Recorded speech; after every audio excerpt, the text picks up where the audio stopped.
Welcome home to USA Global TV and Radio, a place where dreams take flight, with authentic storytelling, diverse perspectives and meaningful conversations, where global stories unite and bridges are built beyond all borders. Discover world-class education, entertainment, hope and inspiration. Together, we're building bridges worldwide. Subscribe to our channel, USA Global TV.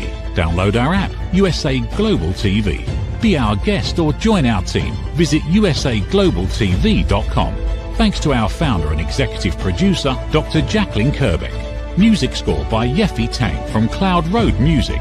Voiceover artist Mike Porter. Creative direction by Paul Garcia. USA Global TV and Radio. Your home for global connection. All rights reserved. This video and its contents are the exclusive property of USA Global TV and Radio. Unauthorized use, duplication or redistribution in any form is strictly prohibited.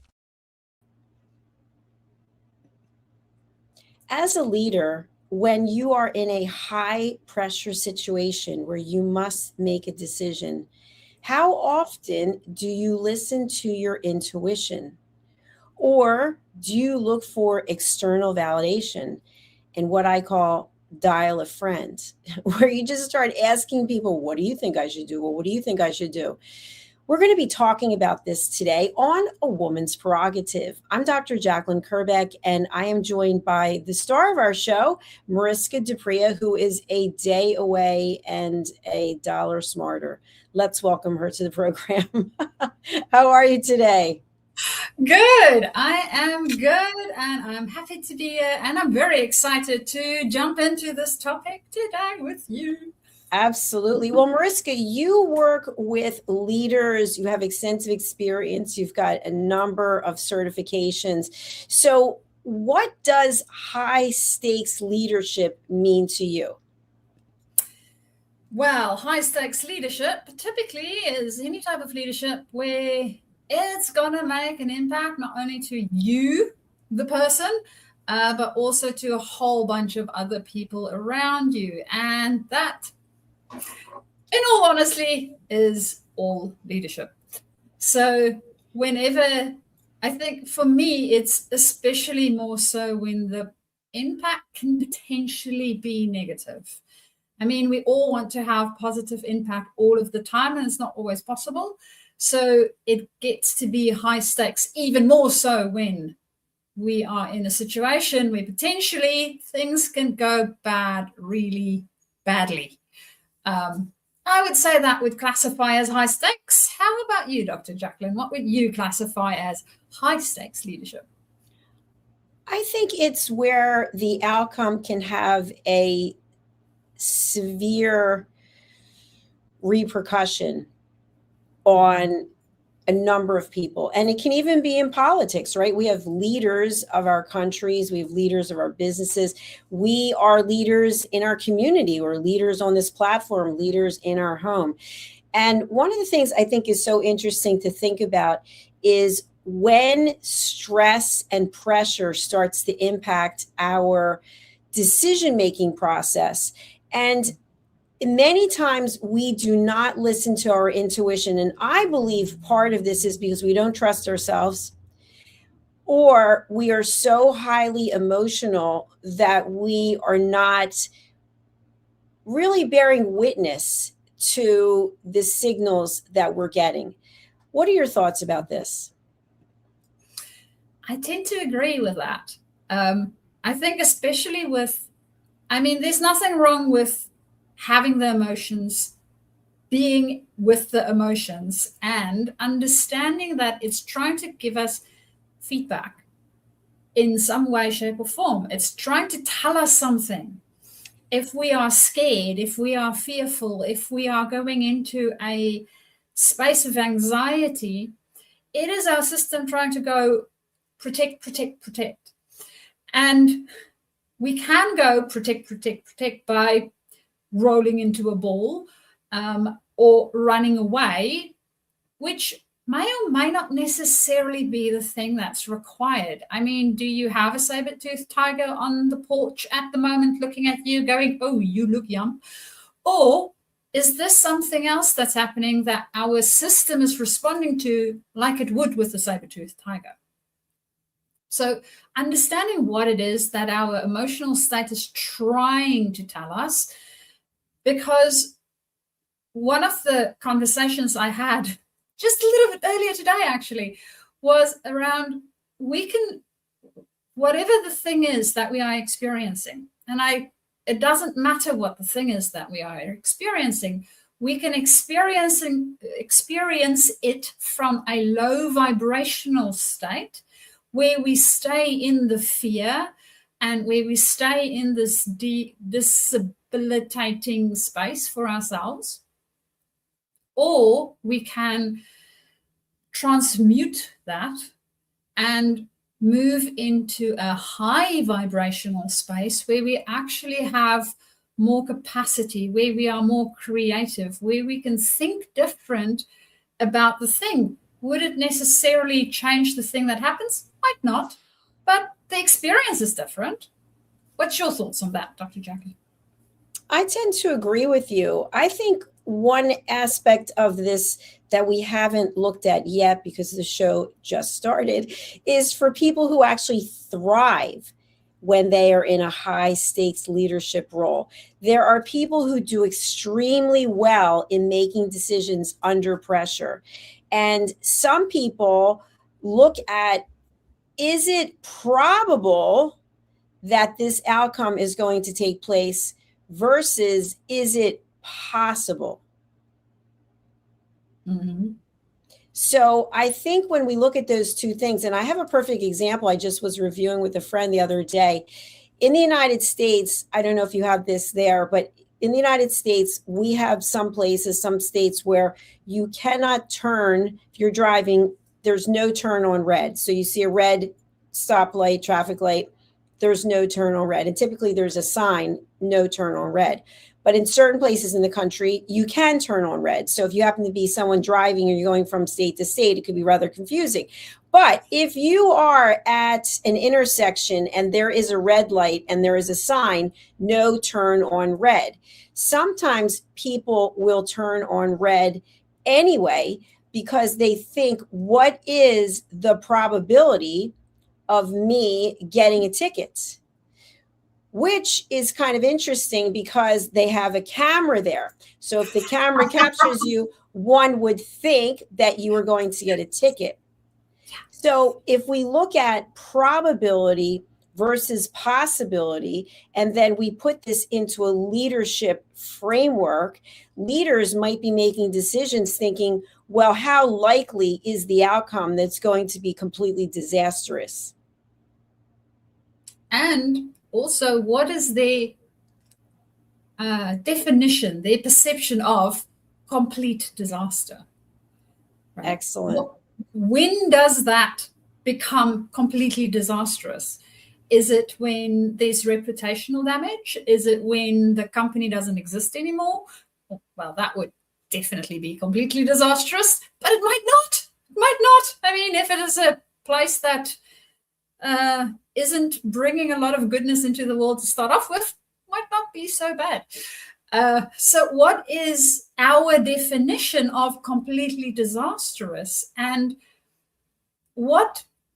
it's almost what frame of mind do we have when we are making those decisions? Interestingly enough, I'm reading it's a novel, so it's not a self-help book or a leadership type of book. It's just a normal novel. And yet in those, you still get wisdom. So the book that I'm reading, this person, one of the characters, are exploring because they come from a different place into this new place. They are continuously asking questions on, well, have you thought about this? How does this work? I do not agree with that. And having that character do this continuously also make us as readers think about, well, what is that for me in any case, in my world, how does that look like? In my environment, how does that show up? How do people think about the consequences? Yes, likelihood. Yes, probability, right? So anything is probable. It might just be a little bit unlikely. Do we want to land on the sun? Well, it might be possible. I don't know. We haven't tried. Nobody wanted to before. Is it likely at the moment? No, it's not. We're not going to do that. Whereas other things, like you mentioned with the traffic light, well, you got to get a ticket? There's a camera. How much do you want to go for the it is full option? Well, guess what? In addition to that, and by the way, do you have no turn on red in Australia? We have a no U-turn sign. And for red, you can never do anything. If you get red, you stop. You don't have the option of turning on red.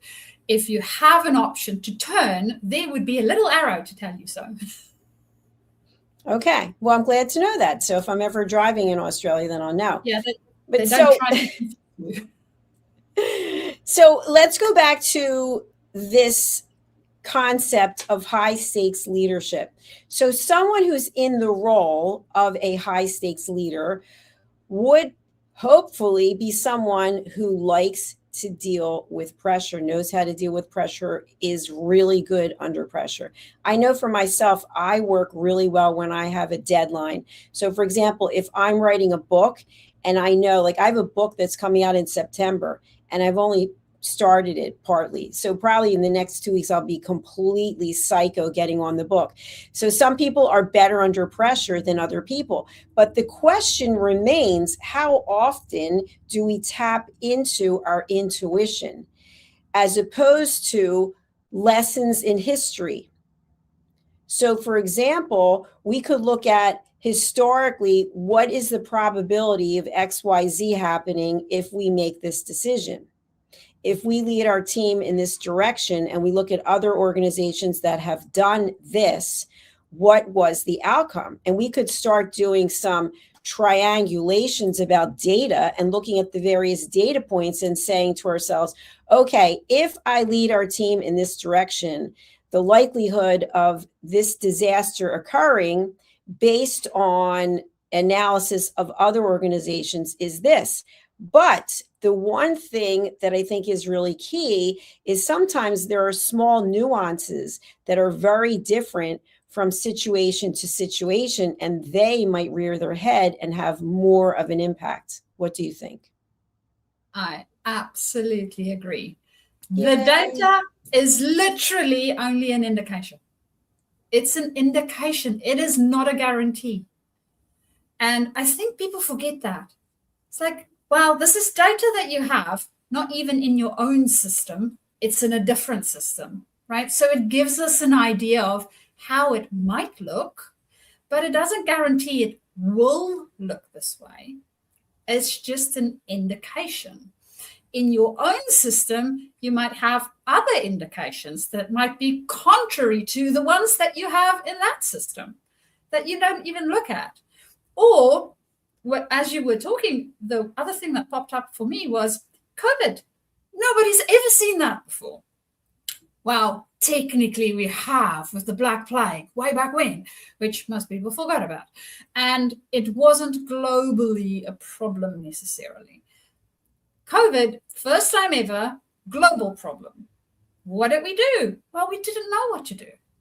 So we tried stuff.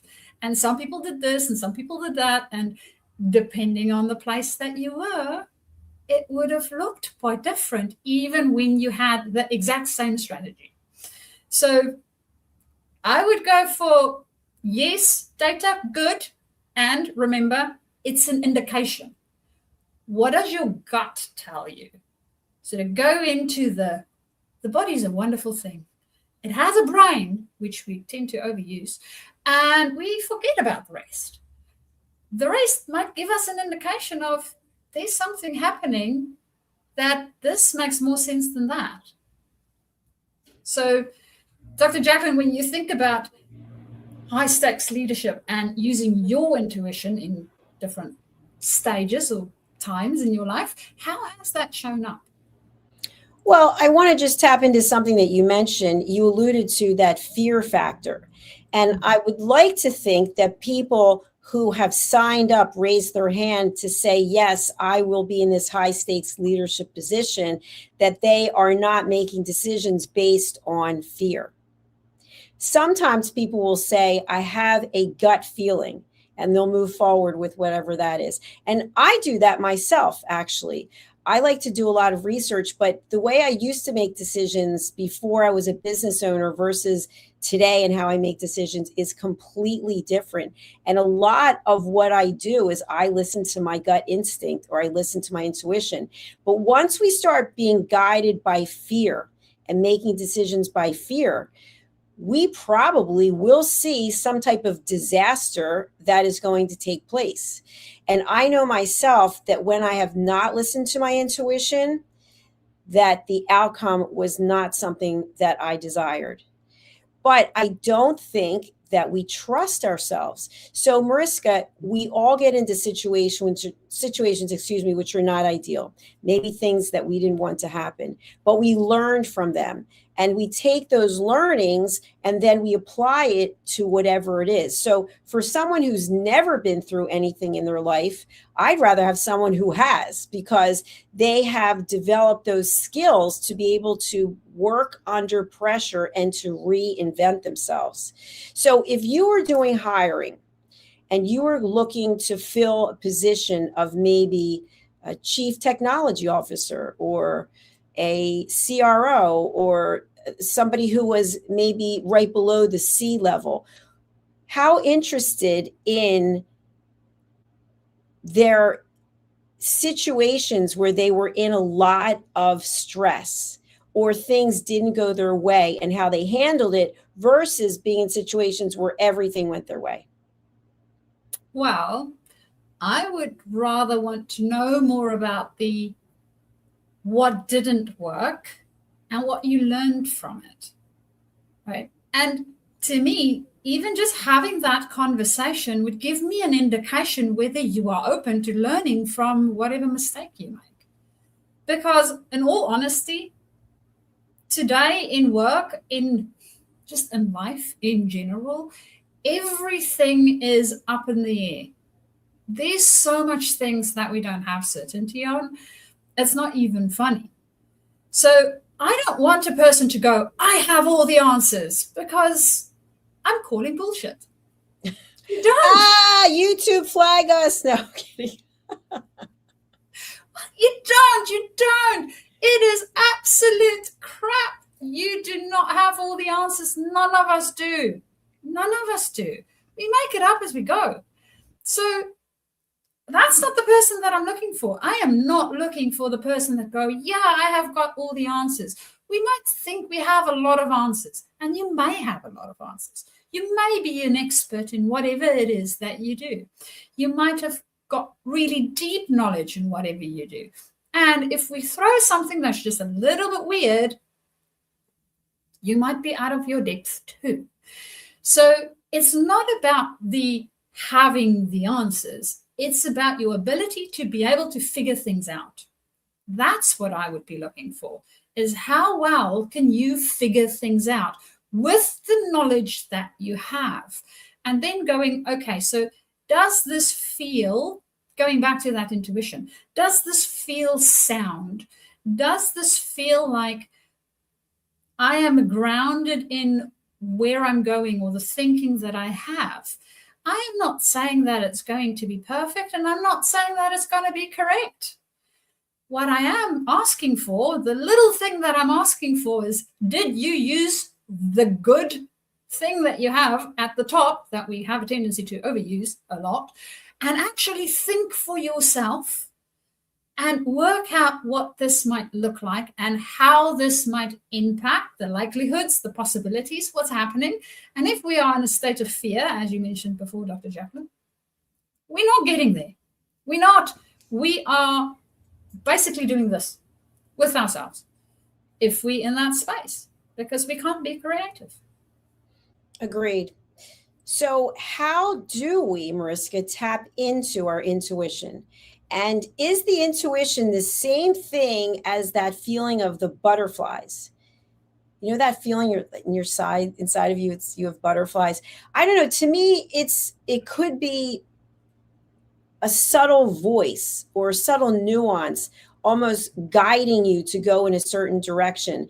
And when you don't go in that direction, you have that feeling, you know what? I knew I should have listened to my intuition. Have you ever had that? Oh, loads. So many times. And so I think as we get more experienced in life, we really do tap into our intuition. But there is still that pull for external validation. And many people are looking at that. So if you look at someone, and I'm generalizing, of course, because I don't have any data points here with me, but someone who's in a middle management position, they might be looking for external validation because they're hoping to get a bonus. They're hoping to get a promotion. But if you already are at the top of the food chain, you're making decisions like this probably on a regular basis. You may be making more decisions that are really high stress, high impact than you are otherwise, because the people who report to you, they're making the day-to-day, somewhat mundane, kind of transactional types of decisions. So what are some indications in your experience when someone is getting some type of message from their intuition? That's not the same thing as getting a message from beyond, right? Going to someone who is speaking to the dead or doing tarot cards. But when you are getting a message from your intuition, what does that feel like, or what are the signs? Well, one thing that I've learned just for myself is it's always helpful to test it out, right? And the place that I love testing and playing with it the most is in low stakes situations, because the better I understand what to listen for and how it actually works for me, the easier it becomes to listen for it. Because the one thing that I have noticed about intuition, and I don't know about you, Dr. Jacalyn, but mine does not yell. It very rarely goes, how are you doing? It doesn't do that. It's a very silent whisper. It's a tap on the shoulder going, really? It is very subtle. So if I don't know how to listen to that subtleness, I'm so going to miss it. It's not even funny. And there's a lot of times where it might be a bit nagging. So I have found the closest that it comes to a yell is a nag. So I have this nagging feeling that don't go down that street. Don't do this thing. Move the pot. You're going to bump the pot. Move the pot. And if I don't do that, or I don't adjust the bag or do whatever the thing is, guess what? A mess might occur, right? So it's that understanding what to listen for, I have found for me is the biggest thing.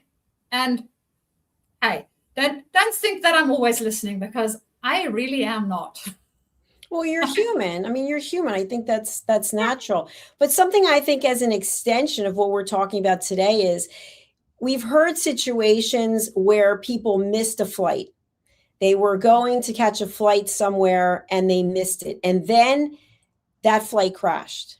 There was some kind of disaster. And so I also wonder if there's situational awareness where situations are basically in alignment with intuition. You're not supposed to be on this flight today. Sometimes whatever it is that we're trying to do, we get a door, we get a stop sign, and we think to ourselves, okay, but I've got to catch the flight. What am I going to do? But yet we weren't meant to be on that flight because that flight was doomed and it wasn't our time. Now, not everyone believes that. And I think the interesting thing as an extension of that is, how do we know in life when we're going down the wrong path? So we continue on, and we are getting red flags. We are getting doors closed in our face. We are getting not interested. How do we know we don't need to be persistent versus this is an instant intuition based on situational awareness that we're not supposed to be doing something. And if you have the answer to that, my friend, I'm flying over to Australia to give you a very big hug. I'm not sure that there's anybody, most probably, that has an answer to this. The closest that I have found for myself that I can get to an answer to this is tapping into the energetic feeling of the thing, right? So for me, and again, going back to understanding our intuition, we need to be able to understand energetically how this thing actually presents itself to us. A while back, me and you were busy on a show, and my PC decided to do all sorts of weird things. Now, the message that I got from that is, I need to slow down. So that's exactly what I did. I restarted my PC, I slowed down, I took a couple of breaths, and I came back, and it worked for the rest of the show, lo and behold. So it's, to me, the understanding what the energy is that we might need to employ in that moment. And if something isn't working, it might not be that we should be stopping to be persistent, but it might be trying to tell us to just at that moment take a breath and zoom out a bit, right? Look at the thing, look at where you are, look at what you have learned from the things that has failed up to this point. Is it still in alignment with where you are trying to go? It's asking us to just step back and have a bit of a revision of what's happening. That's it.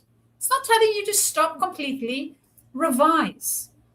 And if you then revised and in your system, it's like, no, I still need to go on, but I'm going to do this different, right? I'm going to approach this in a different way. That's all it needed you to do. But beating your head on the same wall continuously, I don't know. There's a saying about that being insanity. Yes, it is. Yes, there is. So I want to take this to a completely different level.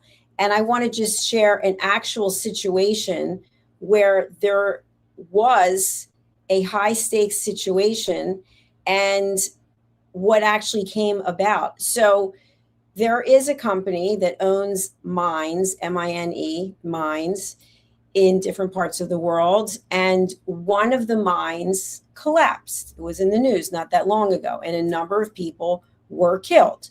People were injured.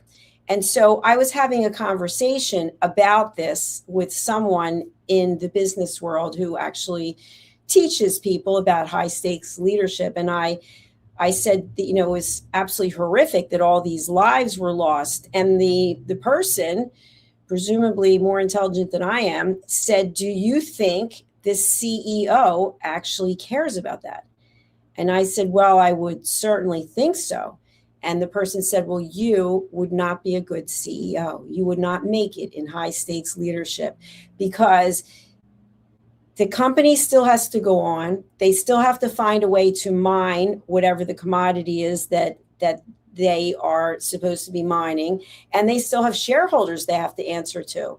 So it's sort of a short boo-hoo, we're sad for that loss. And now, how are we moving on? So I know for me, I wouldn't be very good in that situation because I would think about all the people who lost their lives and all their families and how they were going to cope and all of those various things. But I would imagine if you are the executive team running that business, that you have to put aside your emotions and figure out what is the next step. So I don't think just anyone can step into that role. You have to have a certain mindset and perspective. That doesn't mean that you don't care, that you're void of feelings. It means that you've been hired to do a job that requires you to put those feelings aside and find the solution. To your point, Dr. Jacalyn, I wonder, it's not so much a not caring about the people that died, right? I mean, yes, it is sad that they died, and no, we don't want them to die. And that's most probably why they put a whole bunch of different safety regulations and stuff in place to make sure that that doesn't happen. It's also about looking after the people that's still there. And to me, if I think about if I were to be in the CEO's position, would it affect me that the people died? Yes, of course it would. Would I stop the business because of it? No, I won't be able to, because it will affect a whole bunch of people's lives that we are employing, which I don't want to be doing either. But it doesn't mean that I cannot go to the families that lost their loved ones and still be empathetic and in mourning with them. So, and I think sometimes in business, we forget the human element of business. It's like, no, but we have stakeholders to answer to, and we have this and we have that. Yes, we do. And I'm not saying we don't have all of that. We do have all of that. But it doesn't mean that you need to become a heartless idiot because of it. You can still be human. You can still have compassion for what these other people are going through. And that is part of your leadership. It's not a separate piece of it. It is included in it. Your decisions make a difference to lives, not just the people that died, but also those that gets left behind. Also the others in your employ. All of them are under your care. Your stewardship is part of that. Is it easy? No, it's not easy. Would anybody be able to do it? Most probably not. There's a lot of people that would only focus on one end and not the other end. And that's where great leaders stand out from those that's not necessarily so great and sit in the boardroom and move pieces around because it benefits the company's bottom line and they don't look at anything else. Environment, human capital, anything other than just their bottom line and what they can give to stakeholders. So if that's your view, honestly, I don't want to work in your company. That's me. That's not necessarily for everybody. And unfortunately, at the moment in our world, we have more companies like that than not. And my plea, as is yours for peace, Dr. Jacalyn, mine is, can we change that? As a society, can we bring more holisticness into everything we do and not just some? Well, I think also it's a word you use all the time, humanness, bringing humanness into it. And in the example that I gave, let's not forget that there might be some culpability on the part of the people who own the mine, the people who own the company. And so I think when a person moves into a high stakes leadership position, even as a business owner, I mean, things can happen that you would never imagine in a million years. How do you show up? How do you react? So if you are coming from a position of fear, that outcome is going to look very different because people are watching. The people in your company are watching. The stakeholders are watching. People want to see, does this person have what it takes to overcome this type of adversity and lead the ship, lead the team?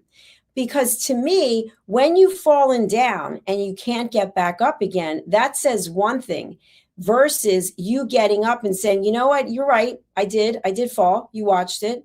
But now look at me. I'm going to take what I learned. So I'm not going to fall like that again. I might fall in a different way. And I'm going to move to an even higher level. To me, that's sexy. That's something that I like to see. And so as we are looking at the role of intuition in high stakes leadership, Mariska, my dear friend in Australia, how would you sum this topic up for our audience? Well, that's the big one to sum up, Dr. Jacalyn. I think for me, intuition and high stakes leadership, one, understand how to listen to yours. right? That would be the very first thing to be able to do, is actually listening to your intuition, especially and most so when it is under very high pressure situations. That's when you need it the most. Now, we don't just go like this and listen to it. You need to cultivate it.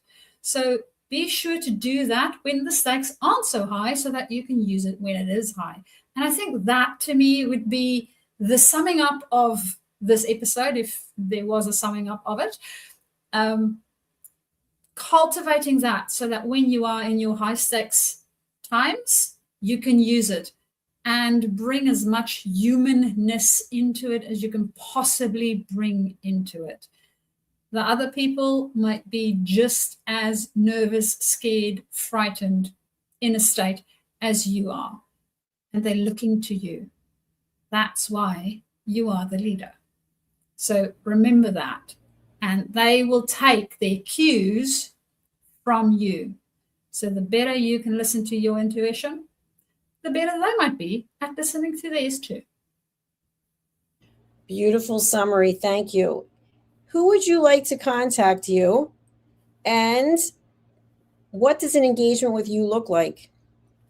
So who I would like to contact me, if you are within a leadership position, either moving into leadership or moving up in your leadership space, you are more than welcome to contact me. And this, of course, is not necessarily only when you are in a corporation, right? We are leaders in a whole variety of different places and spaces in life.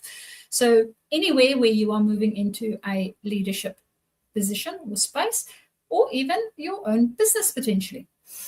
So that's the who. And the what does a engagement with me look like? Well, it depends on what it is that you would like to work on. So the first thing that we would do is we will have a discovery call and explore what all those options are that might be in front of you, and what's the likelihoods and what's the possibilities, so that we have a bit of a clearer view as to what's going on in your world and where it is that you want to focus that would give you the biggest outcome and potential. And then we work from there. So depending on what that is, we will come up with something that would work for you in your situation. And of course, if you are looking at how to get in contact with me and a little bit more about the services that I provide, you can find them on my website. So my website is journey2discover.com, JOURNEY, 2 discover, DISCOVER.com. My email address is Mariska, MARISKA, at journey2discover.com, or alternatively, you can also find me on LinkedIn. So on LinkedIn, nice and easy. If you have this visual at the moment, you can see my LinkedIn profile. Otherwise, Mariska D might be the one that you would be seeing with a bookshelf in my background there. As a indication for that is me. And you are more than welcome to send me a message on LinkedIn, and we can start our conversation and set up a call so that we can find out how to bring more of your potential into life and more humanness into your spaces and places. The word of the day is humanness. Humanness. Thank you. Well, Mariska, it is a glorious Friday where you are, and I know it's the beginning of the weekend there in Australia. I hope you have a beautiful time, and I look forward to seeing you next week. Indeed, and enjoy the rest of your Thursday. Thank you very much. Bye for now. Bye for now. As we close up this show, I had an interesting conversation today with someone. And it's basically in reference to the fact that we have so much information. If you think about how we can access information, it's overwhelming sometimes. And now with all of our little chat AI friends, we have even more information. But yet, our ability to take action remains the same. We are typically stuck and not making any decisions to move forward. However, what are we doing? Complaining, complaining because nothing has changed, and we wonder why. We have to take accountability. And so, as a selfish plug for my new book, because why not? I'm here. I wanted to share with you, my new book is called Stop: Why Knowing Isn't Enough. We have so much information, but we don't actually do anything with it. It's almost like you have all these ingredients and you put them into a bowl and you just mix them around, but you never actually have a finished product. So I'd like you to stop wasting your own time and actually think about all the things that you already know, whether it's about your health, whether it's about relationships. I actually today saw a very interesting article. I'm going to be doing a show on it about the 5 red flags that your relationship is headed for the old proverbial toilet. And when I read them, I thought, you know what? I've heard some of these before in the past, but yet oblivious to it. So typically we are oblivious to things, even though we have all the information, because we do not want to face it. Because if we do, that would require us taking action. So if any of this is resonating with you, please consider ordering a copy of my new book, which is coming out in September. Let's have a look. Every day, we wake up knowing what we should do. We know we should take better care of ourselves. We know we should have the difficult conversation. We know we should stop making excuses. We know we should invest in our future. We also know we should take the first step. So why don't we? It's not because we aren't smart enough. It's not because we don't have enough information. And it's certainly not because we don't care. We live in a world overflowing with knowledge. Books, podcasts, videos, courses, experts, even artificial intelligence. We have more access to information than any generation before us. Yet so many of us are still waiting for the right time, waiting to feel ready, waiting until tomorrow. But tomorrow becomes next week becomes next year, and before you know it, another opportunity has passed us by. The truth is, knowing has never been the finish line. It's only the starting line. Our lives don't change because we know more. Our businesses don't grow because we know more. Our relationships don't improve because we know more. And our health doesn't transform because we know more. Everything changes when we act. When we choose courage over comfort, progress over perfection, action over intention. The question isn't, what else do we need to know? The question is, what are we going to do with what we already know? Stop. Why Knowing Isn't Enough by Dr. Jacalyn Kerbeck. Because knowing opens the door. Action changes your life. Available September 2026.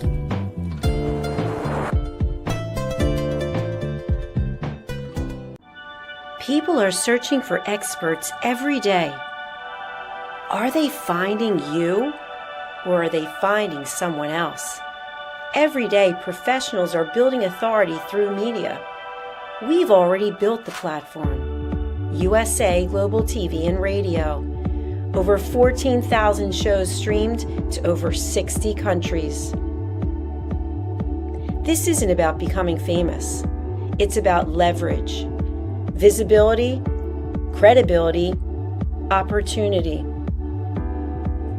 One interview, one conversation, one show, repurposed into content, connection, and business growth. Most people assume hosting a TV show requires a studio, a production team, and a massive budget. Our television packages begin at $1,500 US per month. Professional production, global distribution, replay visibility, built for voices with something to say. I'm Dr. Jacalyn Kerbeck, and if this resonates with you, we should talk. USA Global TV and Radio, all rights reserved.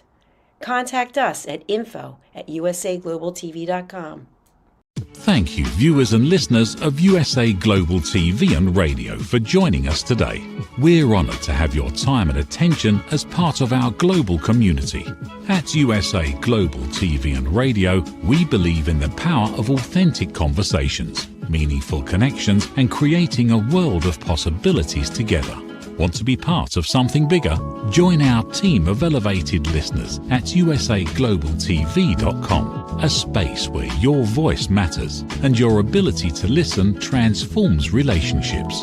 Stay connected with us across all our platforms for thought-provoking discussions, expert insights, and empowering stories. Subscribe to our channels at youtube.com/c/USA-Global-TV. Follow us on social media and explore the endless opportunities we're creating for growth, learning, and inspiration. Together, we're not just broadcasting, we're building bridges and changing lives one conversation at a time. For inquiries, contact us at info@usaglobaltv.com. Produced by Executive Producer and Director Dr. Jacalyn Kerbeck. Voiceover by Mike Porter. Creative direction by Paul Garcia. All rights reserved. Visit usaglobaltv.com to view our full terms and conditions.